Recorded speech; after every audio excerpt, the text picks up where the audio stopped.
Assalamualaikum warahmatullahi wabarakatuh dan salam sejahtera. Apa khabar tuan-tuan dan puan-puan sekalian? Sebagai rakyat Malaysia, saya rasa sudah semestinya anda semua tahu tentang inisiatif untuk nak memboikot syarikat ataupun produk yang mendatangkan manfaat ataupun menyokong Israel kan. Macam saya ambil contoh yang paling mudah lah kalau anda tengok sekarang ni kan. Ramai rakyat Malaysia, terutamanya orang Melayu yang memboikot syarikat-syarikat seperti McDonald's dan juga Starbucks. Dan saya rasa kita semua pun dah tahu benda ni bukanlah benda yang baru. Benda ni dah lama dah berlaku daripada dulu lagi kita duk dengar isu pasal boikot McDonald's ni. Dia dah sampai satu tahap yang McDonald's Malaysia ni dia memfailkan satu saman civil terhadap Boycott, Divestment, Sanction Malaysia ataupun BDS Malaysia tu. Okey, kenapa yang sampai ke tahap tu kan? Senang saja. Kalau anda pergi kepada website BDS Malaysia kan, dia ada banyak link dekat atas tu. Anda boleh tengok ada satu bahagian tu dia tulis boycott tau. Dan bila anda klik dekat situ, anda akan dapat lihat senarai beberapa syarikat yang BDS Malaysia syorkan agar kita boycott. Kenapa mereka kata macam tu? Senang sahaja. Mereka kata kerana syarikat-syarikat tersebut dikatakan memberikan sokongan ataupun mendatangkan manfaat ataupun membantu Israel. Tak kisahlah daripada segi sudut apa sekalipun. Okey. Maka dengan itu kan, saya ingin hasilkan video ni sebagai pembuka mata untuk kita yang berada di Malaysia ni. Tapi sebelum saya nak teruskan kepada bahagian seterusnya, tolong jangan salah faham. Video ni bukan untuk nak mengajak anda memboikot sesiapa. Saya hanya nak sampaikan maklumat supaya kita semua dapat faham dengan lebih banyak lagi apa yang berlaku di dunia ni. 3 nama syarikat gergasi dunia: Google, Nvidia dan juga Microsoft. Saya rasa kalau anda tanyalah siapa-siapa dekat atas muka bumi ni yang dah hidup lama kan, mereka mesti kenal 3-3 ataupun paling kurang salah satu daripada syarikat tersebut. Samalah juga kalau anda tanya rakyat Malaysia. Persoalan dekat sini adalah, adakah anda tahu bahawa ketiga-tiga syarikat tersebut menyatakan sokongan mereka terhadap Israel secara terang-terangan? Okey, saya ambil contoh yang mudah lah. Okey, mari saya mulakan dengan satu syarikat dulu. Saya mulakan dulu dengan Microsoft. Anda boleh cari sendiri di internet. Anda boleh gunakan Google untuk cari maklumat di internet. Anda pergi kat dalam Google tu, anda search Microsoft supporting Israel. Dan anda boleh baca banyak artikel dari macam-macam sumber, termasuklah berita antarabangsa berhubung kenyataan Microsoft ni. Terutamanya kenyataan CEO mereka, itu Satya Nadella, kalau tak silap saya nak sebut nama dia kan, yang mana beliau bersimpati terhadap serangan pengganas terhadap Israel. Saya ulang ayat ni. Serangan pengganas terhadap Israel. Dan sudah semestinya anda tahu Microsoft mempunyai kepentingan di Israel. Paling mudah saya cerita dekat anda, mereka ada lebih kurang dalam 3,000 pekerja dekat pejabat Microsoft Israel tu. Ramai pekerja mereka kat situ. Dan kalau anda buat kajian sikit lah, anda kajilah macam-macam kan, anda akan dapat macam-macam berita yang agak menarik tau, di antara pelibatan Microsoft dan juga negara Israel ni. Okay, saya ambil satu contoh kan. Ada satu berita ni yang disiarkan di NBC News di mana Microsoft dikatakan membuat pelaburan ataupun investment terhadap sebuah syarikat startup yang melakukan facial recognition. Di mana dia buat tu adalah untuk nak memantau penduduk Palestin dekat tebing barat Palestin tu. Dia dah buat surveillance. Company tu dah buat surveillance untuk nak tengok orang Palestin. Microsoft invest kat company tu. Salah satu. Okey, cukup. Itu kalau kita nak cakap pasal Microsoft. Kalau saya nak ceritakan macam-macam pasal Microsoft saja, saya video ni panjang berjam-jam. Okey, stop. Kita stop kat satu. Itu Microsoft Okey, sekarang kita cakap pasal syarikat yang kedua pula. Kita ambil Google. Tadi saya suruh anda Google kan ni. Kita ambil Google. Sama macam Microsoft anda boleh Google sendiri untuk nak cari maklumat tentang Google's punya support for Israel. Dan anda juga boleh tengok bermacam-macam artikel pasal perkara tersebut. Dan apa yang lebih menarik adalah anda tak payah nak pergi buka artikel daripada mana-mana surat khabar ke apa-apa, takut anda kata bias. Tak payah. Anda boleh pergi sendiri dekat dia punya website artikel yang dikeluarkan oleh Google tu sendiri. Website tu dia punya domain apa dia tahu? blog.google.com. Anda boleh pergi baca dekat situ. Artikel tu ditulis oleh CEO Google iaitu Sundar Pichai. Yang menyatakan yang Google menawarkan bantuan kemanusiaan sebanyak 8 juta US dollar kepada penduduk Israel dan juga Gaza. Ya, dia cakap bantuan kemanusiaan kepada penduduk Israel dan juga Gaza. Mungkin dia kata dia nak tolong dua orang kan. Okay, simple. Anda pergi baca artikel tu. Kalau anda baca betul-betul keseluruhan tu kan, anda baca penulisan beliau tu, anda akan boleh faham lah secara tak langsung yang mana Microsoft menyatakan Israel diserang oleh pengganas. Anda boleh faham lah, baca lah kan. Dan seperti Microsoft juga, Google pun mempunyai kepentingan di Israel di mana mereka ada lebih daripada 2,000 orang pekerja dekat pejabat mereka dekat Israel tu. Kalau anda nak tahu pejabat mereka kat mana, anda boleh Google kat mana pejabat tu. Semua akan keluar. Tak ada masalah. Sama juga macam tadi, saya rasa satu contoh dah cukup lah. Dan akhir sekali, kita pergi kepada syarikat yang ketiga, iaitu Nvidia. Sama macam Microsoft, sama macam Google, Nvidia ni juga menyatakan simpati mereka terhadap Israel ataupun dipanggil sebagai serangan pengganas yang dihadapi oleh Israel. Macam saya kata tadi, anda boleh pergi cari sendiri dekat internet berhubung Nvidia supporting Israel. Dan anda akan boleh baca bermacam-macam berita dan juga artikel. Antaranya CEO mereka, CEO Nvidia tu yang Jensen Huang, yang menyatakan kesedihan beliau terhadap apa yang berlaku di Israel, terutamanya kepada CEO syarikat Mellanox yang telah kehilangan anak perempuan beliau pada waktu tu.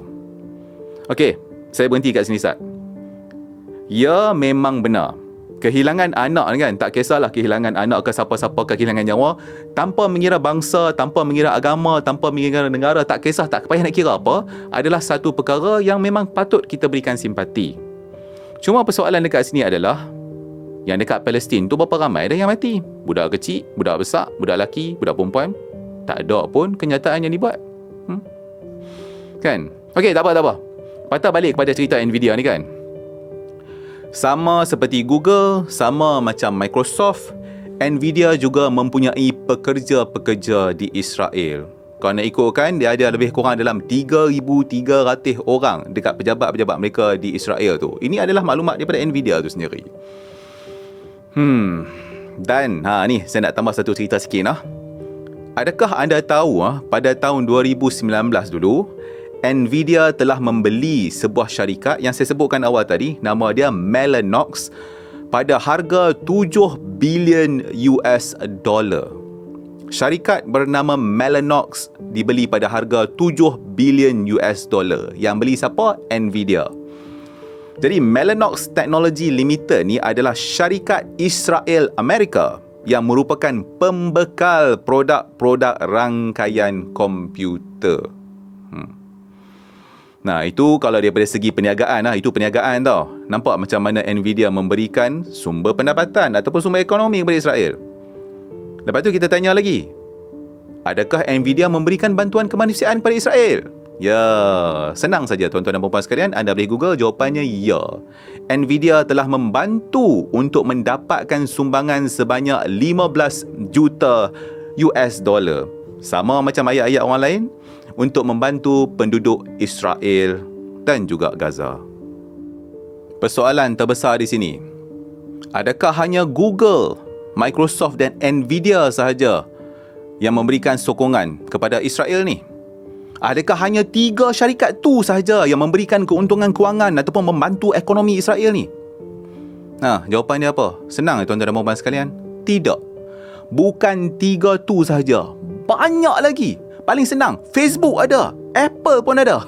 Okey, cakap pasal Facebook ni, kalau saya nak cerita kat anda, kalau anda tak tahu lagi kan, CEO Facebook tu, ataupun sekarang kita panggil dia sebagai CEO Meta, syarikat lagi besar kan, Mark Zuckerberg tu merupakan seorang yang berbangsa Yahudi, dan juga beliau pernah dinobatkan sebagai 50 most influential Jews. Tu kau nak cakap pasal Facebook tau. Jadi mungkin anda tanya dekat saya, jadi apakah objektif video ni? Untuk apa saya buat video ni sebenarnya? Senang saja. Macam yang saya dah katakan pada awal video ni tadi, tujuan saya buat video ni adalah sebagai pembuka mata kita bersama. Lepas tu mungkin anda terfikir, anda dah dengar saya cerita sebelum-sebelum ni kan, orang tu duk tolong, orang ni duk bagi bantuan dan sebagainya. Maka anda terfikir, sekarang ni kita nak buat apa? Kalau macam tu, jomlah kita boycott semua. Jom kita boycott semua. Jangan pakai media sosial, jangan gunakan teknologi, jangan pakai komputer, jangan pakai Microsoft, jangan guna barang Apple semua tu, jangan duk pergi beli iPhone semua, jangan pergi beli grafik card Nvidia untuk nak main game. Tak apa yang paling best. Jangan pakai ChatGPT. Sebab apa? ChatGPT tu dibuat berdasarkan pelaburan yang dibuat oleh Microsoft. Berapa banyak juta dia bagi dekat OpenAI tu nak buat. Tu tak apa lagi. Anda tahu kan ChatGPT tu adalah AI. Sudah semestinya mereka menggunakan teknologi Nvidia. Kat mana yang dia buat chip-chip AI tu? Nvidia lah antara yang paling besar. Dan tuan-tuan dan puan-puan sekalian, kalau anda nak tahu, saya adalah antara beberapa individu, sekumpulan individu dekat negara ni yang banyak gila duk bercakap pasal AI, terutamanya ChatGPT dan sebagainya. Dan malah kalau anda tengok saya dekat Facebook Pendakwah Teknologi tu, anda pernah tengok sebelum ni kan, berapa banyak kelas yang saya buat untuk nak ajar orang cara-cara nak menggunakan ChatGPT. Malah orang yang datang tu bukan 100, 200, beribu orang yang datang. Itu belum lagi saya duk pusing satu Malaysia, duk cerita kat agensi kementerian dan sebagainya, sana sini pergi kat merata, duk bercakap, duk memberikan kesedaran tentang AI. Merata. Dalam masa 2023 tu, berapa banyak puluh talk ataupun taklimat yang saya berikan pasal AI ni. Kalau anda tengok kat belakang tu, saya adalah pengguna Apple. Anda semestinya tahu kan, saya memang pakai barang Apple. Nak buat macam mana? Dia macam ni tau. Sebelum ni ada orang pernah cakap dekat saya tau, bila bercakap pasal isu boycott ni kan, dia kata macam ni. Dia kata, tuan, untuk isu boycott ni kan, dia sebenarnya senang saja. Kita boycott yang mana kita mampu. Kalau kita tak mampu nak boycott, tak apa, berhenti sekat tu. Tapi sekurang-kurangnya kita mulakan dengan sesuatu. Saya sangat setuju dengan kenyataan tu. Sebab itulah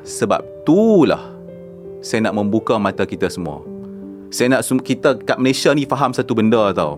Bukan hanya McDonald's sahaja yang memberikan macam, ingat tak sebelum ni ada orang duk tunjuk gambar yang mana McDonald's bagi burger kat tentera Israel, lepas tu semua orang triggered gila-gila, sakit hati kat dia. Saya bukan nak sokong McDonald's, tak. Video ni tujuannya untuk nak memberitahu anda bahawa banyak lagi syarikat kat luar sana yang memberikan pelbagai kemudahan, bantuan kewangan ekonomi dan sebagainya kepada si Israel tu. Banyak lagi. Dan disebabkan itulah dalam masa yang sama juga, ni. Saya nak minta ataupun saya nak mohonlah jasa baik pihak kerajaan Malaysia untuk meneliti semula perkara ni. Awak tiba-tiba saya kata macam tu, mesti anda terfikir apa hal? Budak-budak ni tiba-tiba budak ni duk cakap pasal kerajaan Malaysia kan? Okey. Ni saya ceritakan kepada anda nah. Sudah semestinya anda tahu majoriti produk teknologi, terutamanya perisian yang digunakan oleh kerajaan kita adalah produk yang dihasilkan oleh Microsoft. Saya boleh kata negara kita ni kita boleh anggap sebagai salah satu penyumbang utama kepada pendapatan Microsoft tu. Ya, ada banyak negara atas muka bumi ni, tapi kita adalah salah satu penyumbangnya. Kalau saya nak cerita dekat anda kan, saya rasa anda pun tahu, hampir setiap komputer, tak kisahlah server ke, desktop PC ke, laptop ke, apa ke, yang digunakan oleh agensi kerajaan ke, kementerian ke, siapa ke dekat Malaysia ni, menggunakan produk Microsoft. Paling mudah, dalam tu mesti ada Microsoft Windows, mesti ada Microsoft Office. Saya tak nafikan, memang ada setengah agensi-agensi kerajaan ni yang buat inisiatif lah, dia cari alternatif kepada Microsoft Office dan sebagainya kan. Tapi saya boleh katalah majoriti menggunakan produk Microsoft. Produk Microsoft ni sangat luas tau, banyak. Saya hanya cerita dua dekat anda, operating system dengan Microsoft Office saja. Kenapa saya nak bangkitkan isu ni? Senangnya, kerajaan kita menyokong Palestin. Malaysia adalah pro-Palestin. Hampir ke semua orang-orang yang tinggi, berkedudukan tinggi, berpangkat besar dekat negara kita ni menunjukkan yang mereka ni adalah pro-Palestin. Kita buat bantahan jalanan, kita adakan bantahan jalanan, kita buat tunjuk perasaan dan sebagainya. Yalah, tunjuk perasaan yang kata apa, yang baik lah kan. Kita buat solidariti dan sebagainya, macam-macam lah. Kalau anda tengok sampai satu tahap, menteri-menteri duk pakai maflar tanda sokongan Palestin. Malah apa yang lagi menariknya adalah kan, pembaca-pembaca berita semua pakai ni. Tak kisahlah pengacara ke apa, duk pakai maflar, duk sokong Palestin. Tanda sokongan kepada Palestin. Namun begitu, tidak ada seorang pun wakil rakyat ke, parti politik ke, ataupun menteri-menteri yang bersuara apabila Microsoft, apabila Nvidia, apabila Google menyatakan sokongan mereka terhadap Israel. Tak ada siapa yang menasihatkan kerajaan kita untuk nak mencari alternatif terhadap produk-produk yang dihasilkan oleh syarikat-syarikat yang pro-Israel tu. Semua diam. Tak cakap apa. Tak ada berita apa langsung. Malah bila CEO Nvidia datang ke Malaysia, semua seronok gila. Semua seronok. Tak kisah. Okay, ni saya bukan nak kata politik ke apa ke. Tak kisahlah pembangkang ke tidak. Semua seronok. Ataupun tak cakap apa. Sengak.